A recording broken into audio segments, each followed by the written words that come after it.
Hi అండి, వచ్చేసాను. ఈ రోజు మన టేస్టీ రెసిపీ కొబ్బరికాయ మామిడికాయ పచ్చడి.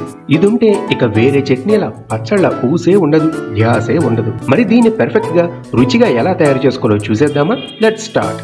ఇలా ఒక కొబ్బరికాయని 2 చెక్కలు చేసి తీసుకుని కొబ్బరి ముక్కని ఇలా చిన్న చిన్న ముక్కలుగా కట్ చేసుకోండి. ఒక చిన్న కొబ్బరి ముక్క నోట్లో వేసుకుని తిని చూడండి. చప్పగా కాకుండా కమ్మగా కొంచెం తీయగా ఉండాలి. అలా ఉన్న కొబ్బరి ముక్కల్నే పచ్చడికి వాడుకోవాలి. నెక్స్ట్ ఒక మీడియం సైజ్ పుల్లటి పచ్చి మామిడికాయను తీసుకుని పీల్ చేసుకోండి. పుల్లగానే ఉండాలి, తీపి ఉంటే పచ్చడి రుచి పాడవుతుంది. మనం సుమారుగా 1.5 నుంచి 2 కప్పుల కొబ్బరి ముక్కలకి 3/4 కప్పు వరకు మామిడి ముక్కలు తీసుకుంటున్నాము. ఇప్పుడు ఒక పాన్లో 5 టీ స్పూన్ల ఆయిల్ని వేసి కొంచెం వేడెక్కనివ్వండి. ఇందులో ఆవాలు, పచ్చిశనగపప్పు, మినప్పప్పు, జీలకర్ర అన్నీ ఒక్కొక్క టీ స్పూన్ వేసుకోండి.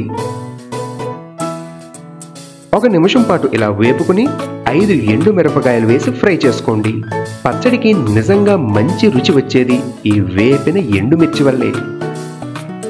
ఇప్పుడు ఒక 4 పచ్చిమిరపకాయలను కూడా యాడ్ చేసుకుని ఇలా ఫ్రై చేసుకోవాలి.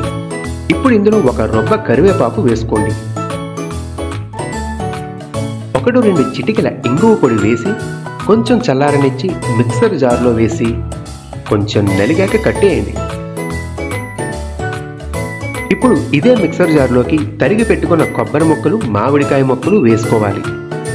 ఇప్పుడు ఇందులోనే ఒక 1/4 టీ స్పూన్ పసుపు, రుచికి సరిపడా ఉప్పు వేసి కోరస్గా కొంచెం బరకగా గ్రైండ్ చేసుకోవాలి. అంతేనండి, ఎన్నో టిఫిన్స్లోకి, రైస్లోకి పర్ఫెక్ట్గా సూట్ అయ్యే కొబ్బరికాయ మామిడికాయ పచ్చడి అనేది రెడీ అయిపోయింది.